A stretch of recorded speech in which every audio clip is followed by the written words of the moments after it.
Hi there. Today we're gonna talk about this olive tree, which 99% has had its root which have rotted away and caused for some type of wood borer to dig away in its trunk. We're gonna see the holes. Here we can see a lot of holes, and this is insect the wood borer was cared for, but the tree seems to haven't got back on its feet. So today we're gonna prune it a bit and give it a bit of graft. So I'm gonna show you how to graft it. So first we need a secateur, and we're gonna cut it straight through. This isn't a heavy tree, so we don't need to cut away any branches.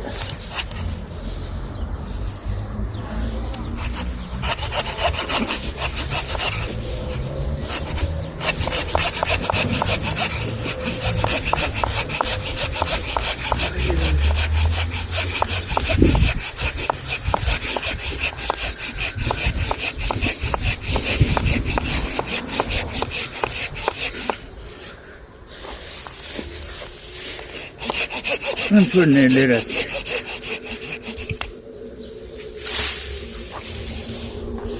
We have a clean bark here. There doesn't seem to be any damage from the woodwork, and so we can start grafting. I've acquired a branch from another tree, a healthy tree, and we're gonna cut some small branches to use as scions. So let's start. So as we can see here, there's a hole, so we jump that. So we start from above the hole and we start cleaning the branch from all the twigs, and then we can start polishing with a knife, a grafting knife, and we just taper it. In fact, we have to remove this one because we have to taper it about 5 centimeters or even more. The more you taper, the more there is a chance that the grafting will be successful. So we found the center line. We do the same on the other side. Try to taper it as much as you can. It's just like a small tongue. Maybe you will need a bit of practice if it's your first time.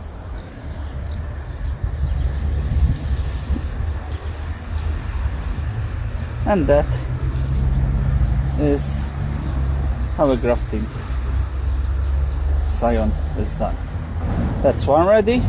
We have to remove this part a bit because it's a bit thicker than the part above it.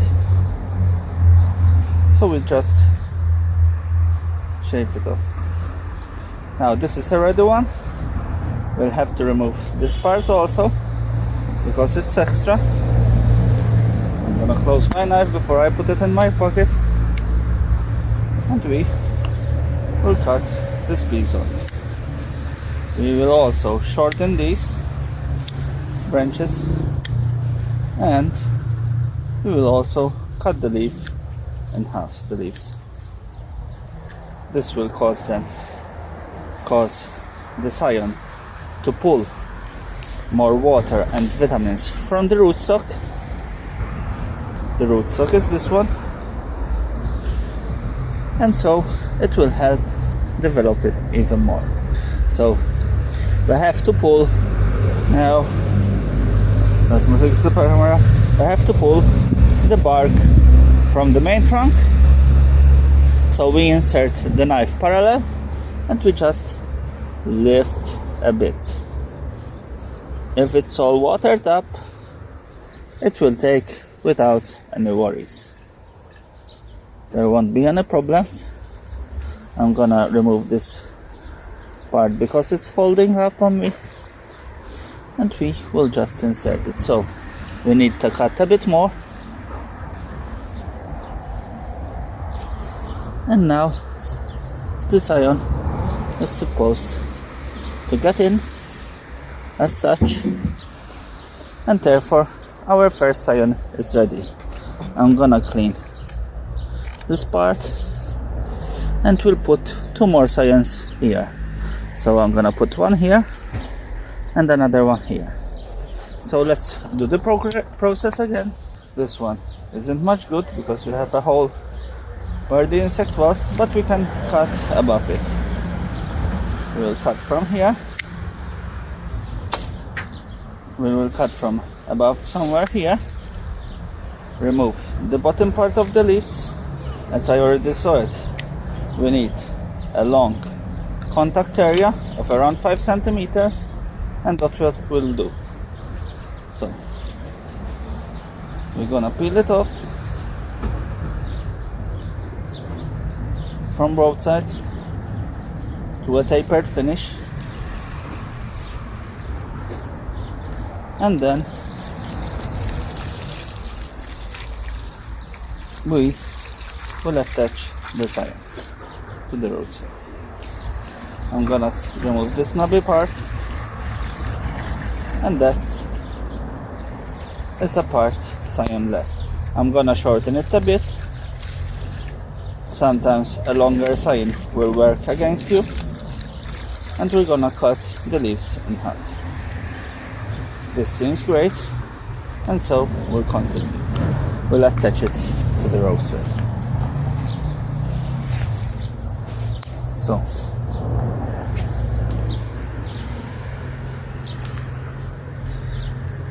sometimes you will need to use a hammer if the wood is very hard to cut through, but usually if it has been watered enough, it will give way without any problems. So we'll insert the scion.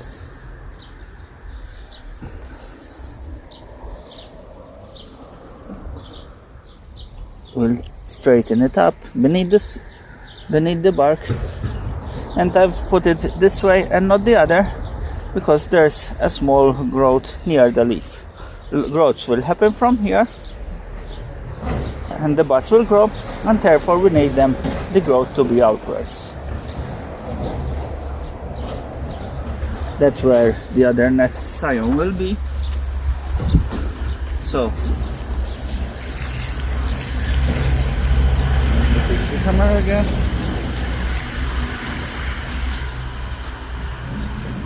I'm gonna remove the part which was with a damaged part, and we're gonna use this part.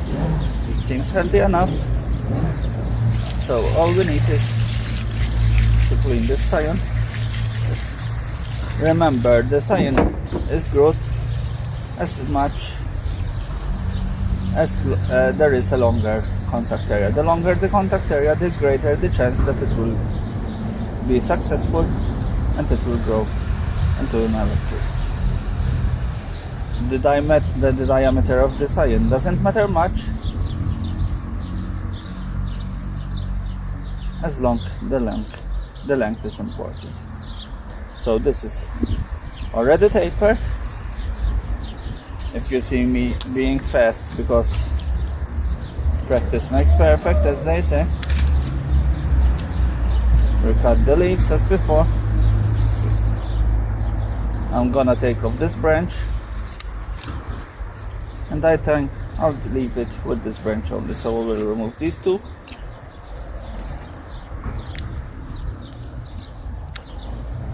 And we'll leave it like this. So the next step is to insert it here. So first, cut through, and we insert it. Always find a clean spot where there are no knots or anything, and with it a small damage, no worries, these are things happen, so we shorten it a bit.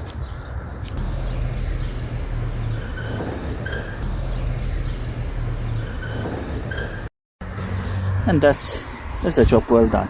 As you can see, there are no part of the sign outside, and we just can close it around. So first we get some cling film and we just close the gaps around. This is great because it will keep the humidity inside, but then we cut it by just pulling it, and it will keep attached similar to a cling film.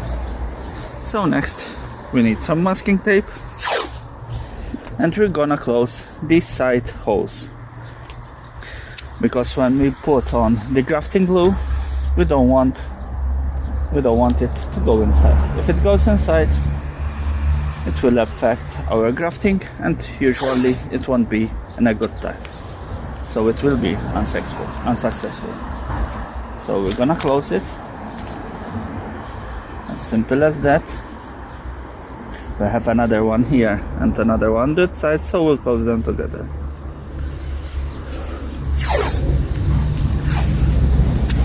I love to cover all the bark, all the surface where I have damaged the trunk. So we have a piece here and piece here and 3 pieces left, and then we can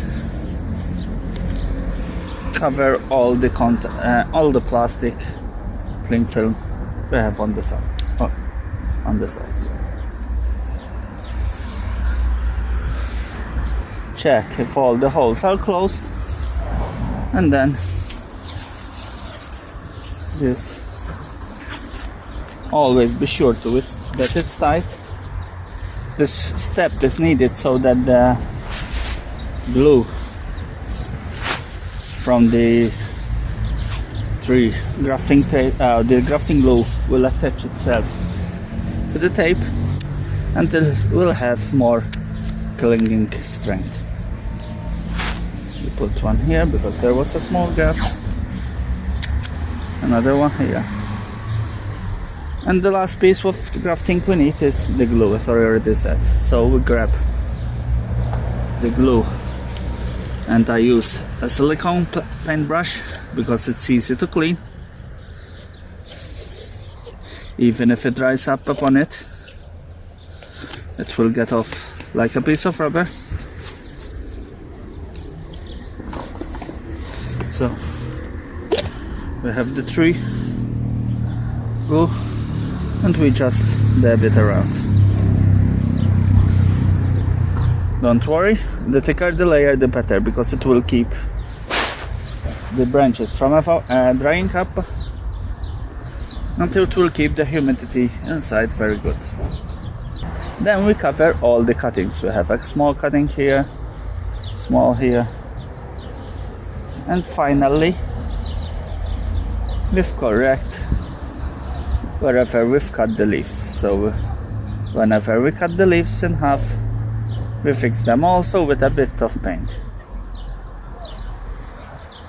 This will help in lessening evaporation and therefore increase our chances that it will be successful. These will usually take in 3 months' time. Olives are a bit of a slow grower. We usually graft them when the tree starts bursting back to life, when the fruiting buds are back, etc. And so at that time the rootstock will start pulling up nutrients from the soil and vitamins. Hope you enjoyed this video. If so, subscribe and give us a thumbs up. Thank you all.